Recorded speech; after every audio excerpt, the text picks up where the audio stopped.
খুজাইৰ মুৰাদছাৰত এগৰাকী লোকক মাৰপিট কৰাৰ অভিযোগ। চৰকাৰী গাঁওবুঢ়াৰ সন্মুখতে মাৰপিট কৰাৰ অভিযোগ ভুক্তভোগীৰ। তাৰ পিছতে ন্যায় বিচাৰি ভুক্তভোগী ৰোহিণী পথাৰৰ আবুল হুছেইনে মুৰাদছাৰ থানাত এজাহাৰ দাখিল কৰিছে। উল্লেখ্য যে ঘৰুৱা মাটিবাৰী সংঘাত লৈ এই মাৰপিটৰ দৰে ঘটনা সংঘটিত হৈছে যদিও আবুল নামৰ লোকজনৰ বিৰুদ্ধে শিবিৰ আহমেদে ষড়যন্ত্ৰ কৰাৰ অভিযোগ আবুলৰ। এজনে আনজনক বিভিন্ন অপবাদ দি চলাই গৈছে অপপ্ৰচাৰ। অৱশেষত আবুলে সংবাদ মাধ্যমৰ আগতেই খুলিলে মুখ। তেওঁ লোকজনৰ বিৰুদ্ধে দিয়া এজাহাৰৰ ভিত্তিত মুৰাদছাৰ আৰক্ষীয়ে তদন্ত কৰি ব্যৱস্থা লোৱাৰ অনুৰোধ জনাইছে। এই সন্দৰ্ভত সংবাদ মাধ্যমৰ আগত তেওঁ কি ক'লে আমি শুনাই ল'ব বিচাৰিছোঁ। মই যোৱাকালি আমাৰ ঘৰত এটা কাজিয়া হৈছে। এই চৰকাৰী গাঁওবুঢ়া আমাৰ ঘৰত মানে সিহঁতৰ ঘৰত আহিছে আৰু মণ্ডলজন আহিছে। আমাৰ মাটি বাৰী লৈ গৰুৱাভাৱে এটা কেচকাল চলি আছে, মানে জামেলা চলি আছে। এতিয়া আমি কৈমাত থাকোঁ, সিহঁতে ইয়াৰ আগত আমি এখন পিটিশ্যন দিছোঁ যে বাটুৰাটো একেলগত হ'ব লাগে। এতিয়া আমাৰ ইছমাইলী পাট্টাৰ মাটি তেখেতে বাটুৰা কৰিব লগা হ'লে আমি একেলগত কৰিম, এনেকুৱা কথা আছিলে। এতিয়া মণ্ডলজনক মনে মনে কেনেকৈ সিহঁতে মিলাইছে আৰু মিলাই পেলাই বাটুৰাটো কৰিছে। এতিয়া আমি আহিছোঁ, আহি পেলাই মই পিটিশ্যন দিছোঁ, দিয়াৰ লগত মণ্ডলজন পিছদিনাখন আহিছে আৰু চৰকাৰী গাঁওবুঢ়াও আহিছে যোৱাকালি।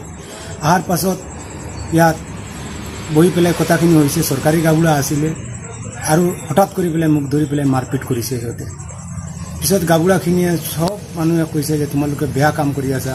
আমি তেতিয়া মানুহ হিচাপে আহিছোঁ, তোমালোকে মাতিছা, আমি আহিছোঁ, আমিতো সমাজ হিচাপে আহিছোঁ, কিন্তু এই ল'ৰাটোৰ গাত এনেকুৱা হাত দিব নালাগিছিলে আপোনালোকে। এইটো নকৰি সিহঁতে বৰ বেয়াকৈ মোক মাৰপিট কৰিছে আৰু মই মুৰাজাৰ থানাত এখন গোচৰ দিছোঁ আৰু মুৰাজাৰ থানাই এইটো ইনকুৱাৰী কৰিব।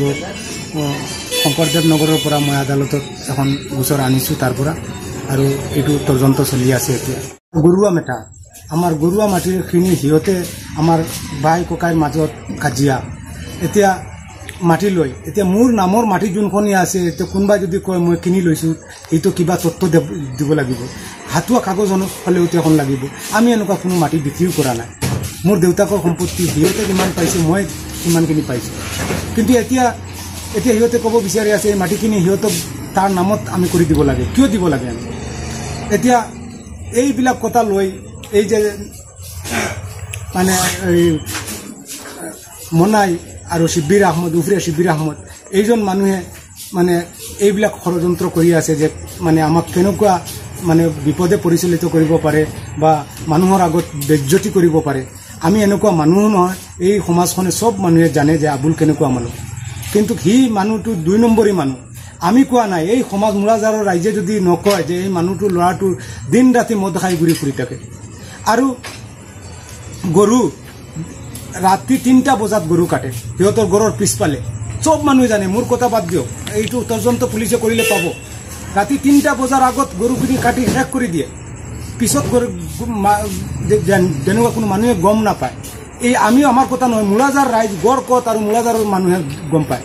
কিন্তু এনেকুৱা 2 নম্বৰী কাম কৰি আছে আৰু এইটো চুৰিৰ গৰু বুলি এতিয়া মুৰাজাৰৰ সকলো মানুহে কৈ আছে। আমি দেখা নাই সি চুৰি কৰিছে বুলি, কিন্তু আমি তথাপি কথা নাপাতো। News desk report, Suhana live.